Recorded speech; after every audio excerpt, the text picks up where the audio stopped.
बोलिए बांके बिहारी लाल की जय। पवन सुत्र हनुमान लाला की जय। सरस्वती मैया की जय। वक्रतुंड महाकाया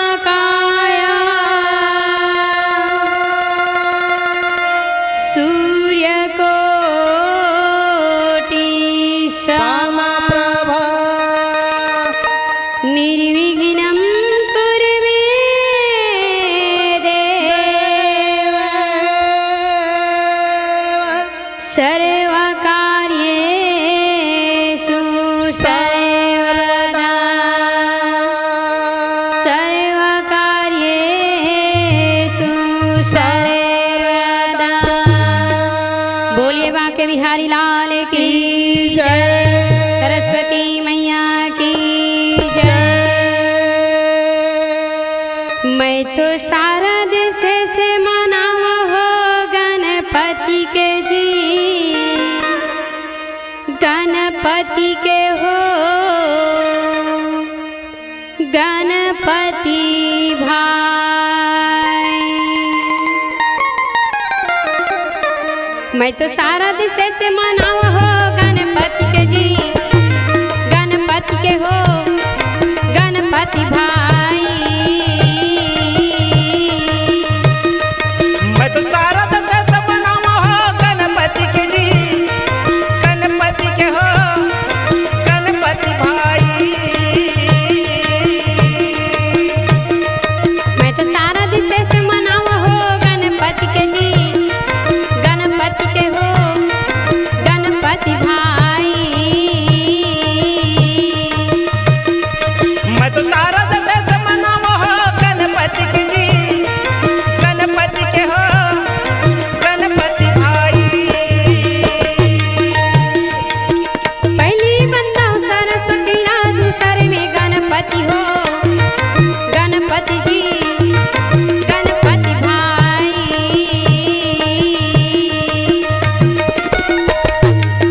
पहली बंदा सरस्वती ला दूसरे में गणपति हो गणपति जी गणपति भाई। मैं तो सारा देश से मनाओ हो गणपति के जी। गणपति के हो गणपति भाई। मैं तो सारा देश से मनाओ हो गणपति के जी। गणपति के हो गणपति भाई।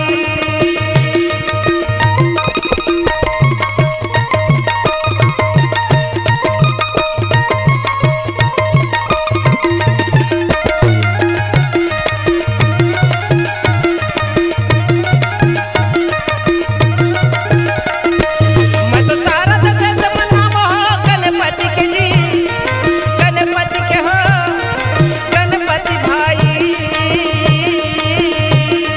मैं तो सारा देश से मनाओ हो गणपति के जी। गणपति के हो गणपति भाई। तीसरे गुरु माता पिता ला चौथे में संत समाज हो। ये समाज जी ये समाज भाई।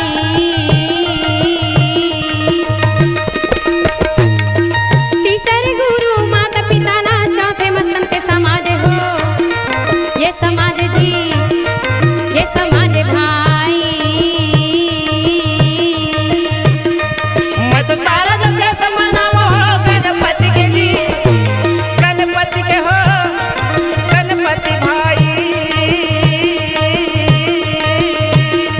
मैं तो सारा देश से मनाओ हो गणपति के जी। गणपति के हो गणपति भाई।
ऐसी बजैया के हर गुनी गाओ भाई आज मोहन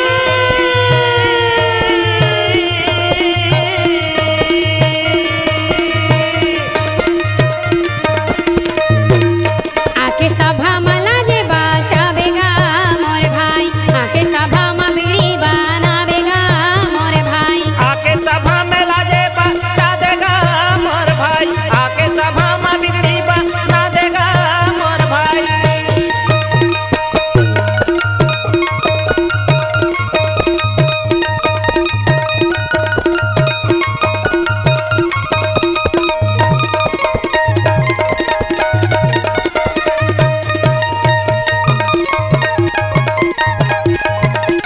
आके सभा में बिगड़ी बना देगा मोर भाई आके सभा में लाजे बचा देगा मोर भाई गणपति चरण मनाई के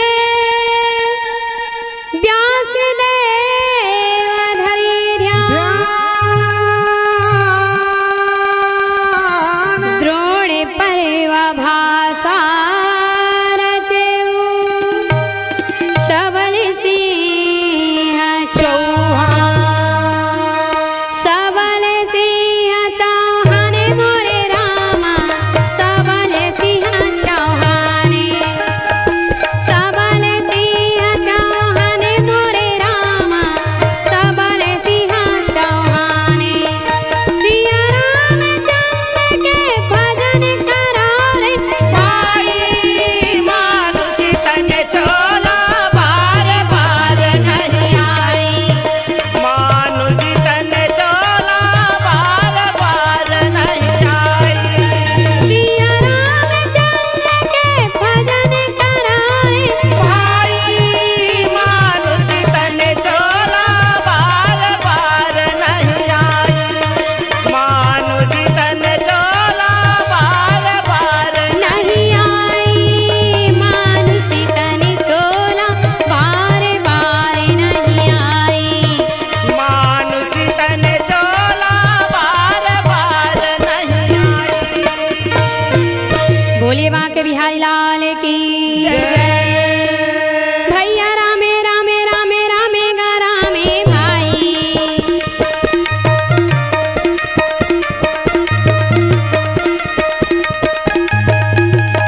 मोरे रामे रामे रामे रामे गा रामे भाई वैसम पायन रे बोलेगा मोरे भाई राजा जन में जय सुनेगा मोर भाई पैसा में पाने हम बोलेगा मोर भाई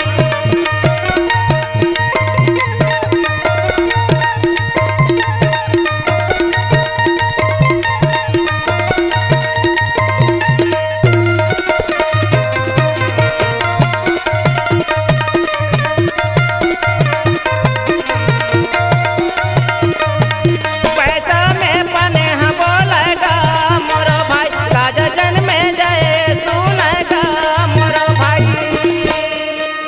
मामुनि संपायन राजा जन्मे जाएला मोरे रागी ये तुर पूर्वज के कथाएं बेटाएला तय ध्यान लगा के सुन ले वै संपायन मुनि हे रागी राजा जन्मे जाएला कहथे अच्छा। सुन जन्मे जाए आहा। वो समय माँ हाँ जी गुरु द्रोणाचार्य है ना हाँ जी। चक्रव्यूह के रचना रचे रचना रचे तो राजा धर्मराज है चिंता में पड़े हैं परे रहे ये मने मा सोचने लागे भाई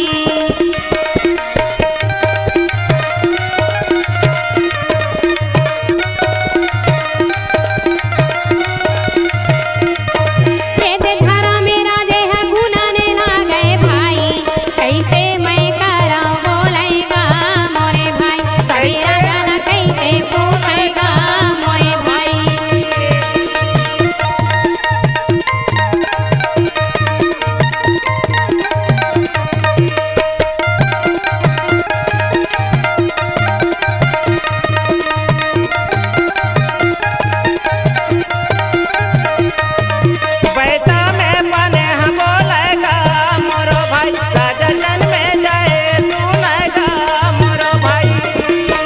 रागी हाँ रागी बाबू हाँ जी राजा धर्मराज है ना हाँ हाँ मन ही मन सोचत गुना सोचत है ये चक्र बिहू काला कैथे हाँ जी कैसना होथे हाँ हाँ ये ला जागत जागत सपना मामा नहीं जाना हाँ जी सब राजा ला पूछा थे कि चक्र बिहू के रचना काला की थे काला की थे। कौन जानता हाँ, हाँ। एला बतावो बता देवा गुरुदेव तो हमला दुख धरा दी हाँ भाई चिंता धरा दीजिए चिंता में पड़ गए हाँ जी चक्र बिहू के भेदा न करो हाँ, हाँ। नहीं करियो 13 साल के बनवास बनवास जावा तो कैसे करी हाँ जी। का करी हाँ। हमला समझ नहीं आते नहीं आते सोचत विचारत बैठे रहे हाँ जी गोद के बेरा रागी हाँ, हाँ। अर्जुन के बेटा हाँ, हाँ। अभिमन्यु है तो ना आगे अभिमन्यु आए ना तो अपन बड़े दादा देखी अच्छा पूछे हाँ जी। बड़े दादा हाँ, हाँ। तोला का होगी का हाँ तो लगा चिंता हैगा दरवाल धर के बैठे हाँ भाई भारी फिकर चिंता में पड़े हैं हाँ जी अतेक जिन भाई है हाँ, कि हाँ। घर रहा ले तोला चिंता है हाँ हाँ तोर बेटा हम अब मैं तोर बेटा है। हाँ जी तब होता है चिंता करता है। वाह जी का के दुख पड़े है हाँ, हाँ। कैसे दुख पड़े है तेला मोला बता हाँ पिताजी जल्दी बताओ धर्मराज कहे का कहे बेटा हाँ जी अभिमन्यु ये गुरु द्रोणाचार्य है हाँ जी चक्रव्यूह के रचना रचे रचे हवे और चक्रव्यूह के रचना रचे है ना तो कल के लड़ाई ला हम चक्रव्यूह में लड़बो कह हाँ भाई चक्रव्यूह के भेदन जानत हो पांडव हाँ। तो चक्रव्यूह भेदन करो करो कहते और नहीं तो 13 साल के बनवास हाँ जाओ भाई बनवास जाओ कहते तो जी सबे राजन पूछे हाँ, हाँ। तो कोई जानन नहीं कहा हाँ भाई नहीं और जानते तो तोर पिताजी जानते हाँ भाई तब वो तो ये लड़ाई के मैदान में नहीं नहीं है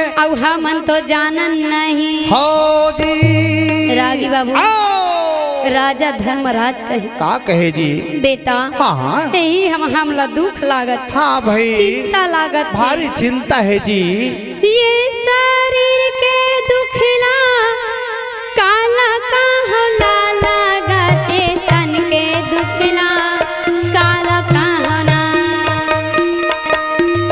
ये तन के दुखला काला का हो हीरा गा ये तन के दुखला काला का होना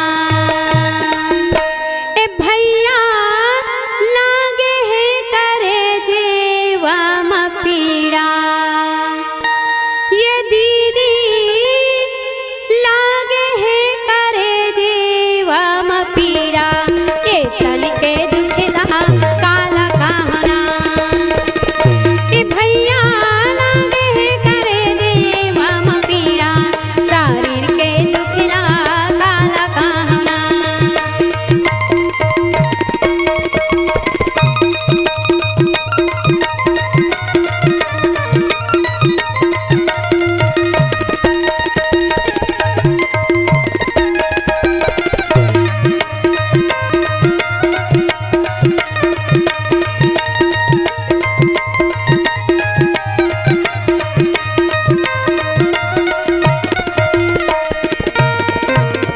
धारा मेरा जेबो लाना ये दिलागे वो ये तन के दुखला काला का होना बीरी अभिमन्यु का खाना ये दिलागे गाये तन के दुखला काला का होना ए भैया लागे है करे जेवा म पीड़ा ये दीदी लागे है करे जेवा म पीड़ा ए तन के दुखला काला कहना ए भैया लागे है करे जेवा म पीड़ा शरीर के दुखला काला कहना ए तन के दुखला काला कहना शरीर के दुखला काला कहना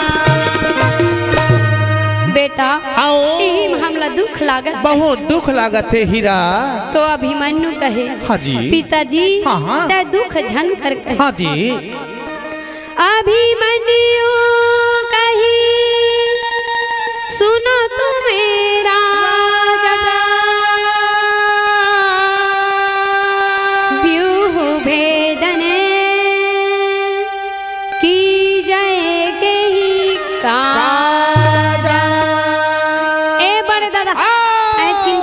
आज ही फिकर मोर कर रात ले चिंता नहीं तो चिंता नहीं करना चाहिए। सुन न कहे हाँ जी ए चक्रव्यूह के बारे में तो मैं जानता हाँ मैं जानता हूँ हाँ जी फिर 6 किला तक जानता वाह 6 ये किला 7वां के ज्ञान नहीं है नहीं 6 किला तक हाँ। मैं टोरिया पे अच्छा ओला कैसे जानता बेटा सुन न कहे हाँ जी 6 किला तक मैं टोरिया आओ। अरे 7वां के तो ज्ञान नहीं है नहीं है, 6 नहीं तक जाना। चाहे कल ही क्यों ना आ जाए अच्छा मैं टोर के रही हूँ हाँ जी सब जगह जीत के रही हूँ हाँ हाँ बड़े दादा हाँ जी मैं जानता हूँ ना हाँ हाँ तो जब मैं माता के गर्भ में रही वाह जी माता सुभद्रा के गर्भ में रही दाई के पेट में हाँ अच्छा तो दाई के पेट में रहे ना तो मोर पिताजी है अर्जुन है हाँ जी मोर माता लय कथा ल सुनावत सुनावत रही मोर से। माता है प्रसव पीड़ा से बहुत पीड़ित रही तो मोर पिताजी है चक्रव्यूह के कथा ल सुनावत हाँ जी और जैसे सुने वो 6वां किला तक तो 7वां किला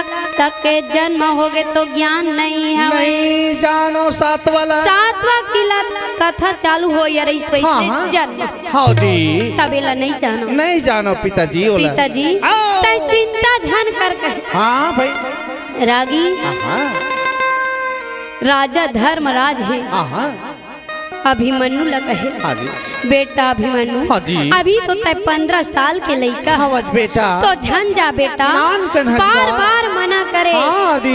अभिमन्यु कहे पिताजी मैं जहाँ फिर जहाँ हाँ छत्री बेटा हूँ मैं पिताजी छत्री बेटा हूँ हाँ तो जी। जहाँ कहे जहाँ माने जहाँ माता सुभद्रा मना करे माता कुंती मना करे हाँ। देवी द्रौपदी मना करे हाँ भाई सब पुत्रा समझावा जी। कुमारी समझाए वाह जी फिर नहीं मानी नहीं मानी मैं छत्री के बेटा हूँ आओ। तो जा के रही हूँ और लड़ के रही हूँ हाँ जी ए माता ए दाई हाँ जी सुनना कहे आहो माता सुभद्रा कहे हाँ। सुंदर आरती सजा ले सजा और ले। आरती सजा के बोला सुंदर आशीर्वाद दे वाह तो माता सुभद्रा देवी द्रौपदी माता कुंती है सुंदर आरती सजाए अच्छा अब उत्तरा कुमारी है हाँ जी चारों झिनिया के सुंदर आरती उतारे वाह जी तीर में आ गए अभिमन्यु के हाँ हाँ अब आरती धरे हाँ जी आरती धर के हाँ, हाँ। ये दे सुंदर आरती उतारने लगे भाई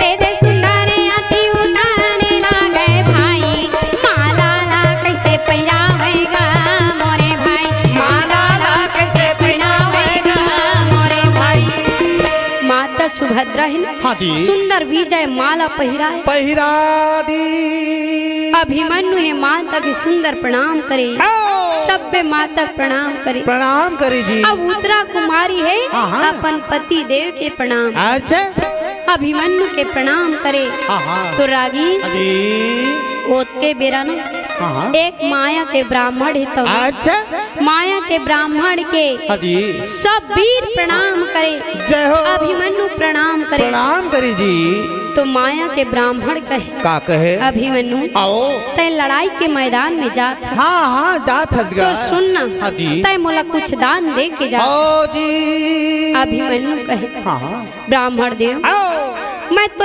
का दान देवा हाँ भाई मोर हाथ में तो धनुष बाण है। हाँ हाँ एक है कुछ अर्थ तो नहीं जी तय तोर इच्छा से दान मांग ले वाह जी इच्छा से दान मांग ले कहे हाँ भाई तो माया के ब्राह्मण कहे का कहे ये तुर विजय माला ला तय मोला दे दे विजय माला ला दे कहे हाँ हाँ ये कहीं नहीं मांगा जी अब कुछ नहीं मांगा जी तो अभिमन्यु है रागी हाँ जी विजय माला निकाली और निकाल के हाँ हाँ ब्राह्मण देव ला धरा दे। दे दी ब्राह्मण देव माला ला धर के चले गए हाँ हाँ जी अयति अभिमन्यु के सिर में हाँ। सेनापति का मुकुट बंधा दे सेनापति का मुकुट बंधाए रागी अय अभिमन्यु है सब सेना सब राजा ला कहे हाँ। चलो तैयार हो जाओ हाँ हाँ चलो तैयार हो जाओ अपन अपन सवार में है ना तो घोड़ा वाले घोड़ा में हाथी वाले हाथी में अच्छा। रथ वाले रथ में पैदल वाले पैदल हाँ हाँ रेंगे में रेंगा जाते है ना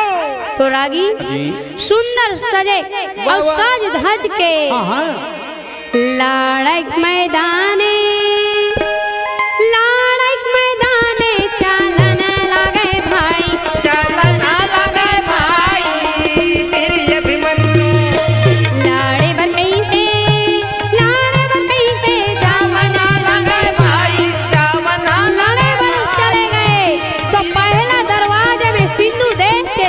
जयद्रथ रहे।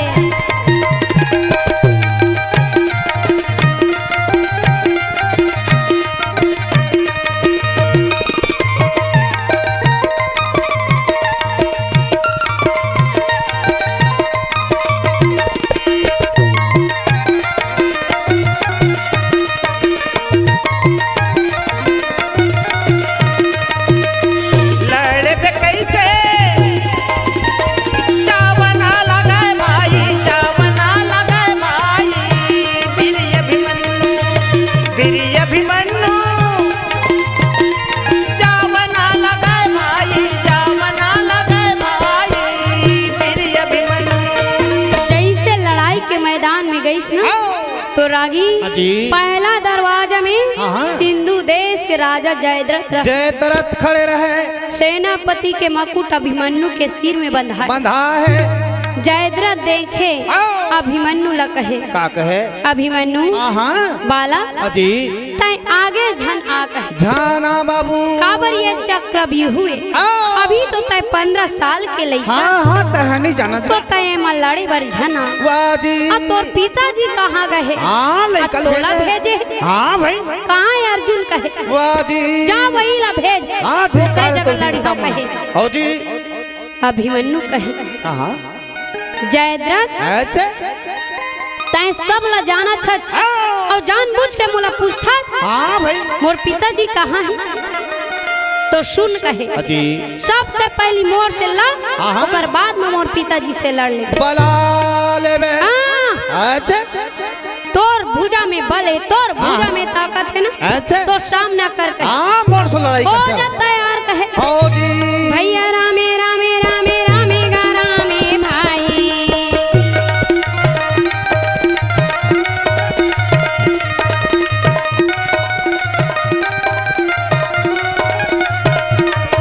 भैया रामे रामे रामे रामे गा भाई ये दे वही समय माँ बोलेगा मोरे भाई दे मेरे भी मनु हगा हैगा मोरे भाई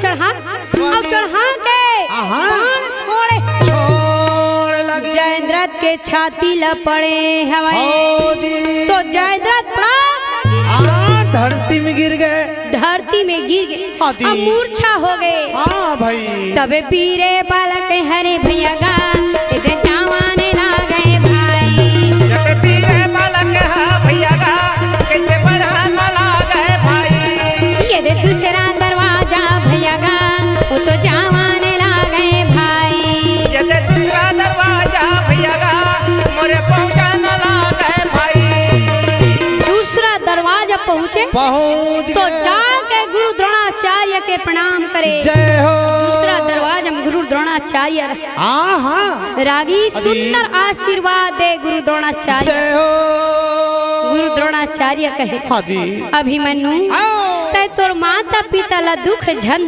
धरा बाबू तय ये चक्रव्यूह के लड़ाई में झना तय वही जगह ले वापस हो जा बेटा मैं तो ला बार बार मना करत हूँ तय वही जगह जा वापस हो जा अब जाके तोर पिताजी ला भेज कहे अर्जुन हाँ कहाँ गए हवाए तो रागी अभिमन्यु कहे गुरुदेव तय सब ला जाना था सब रास्ता तय रहते हैं मोर पिताजी ला भेज का था नहीं सुन कहे तोला लड़ना है ना तो मोर से लड़ कहे पिताजी से झल लड़ बाद में लड़ ले पहले मोर से सामना कर भाई तैयार हो जा कहे अभिमन्यु है रागी द्रोण से बाण निकाले धनुष में चढ़ा के ये दे गर गरे गरे गरे भैया गा बाण छोड़ने ला गए भाई ये दे गर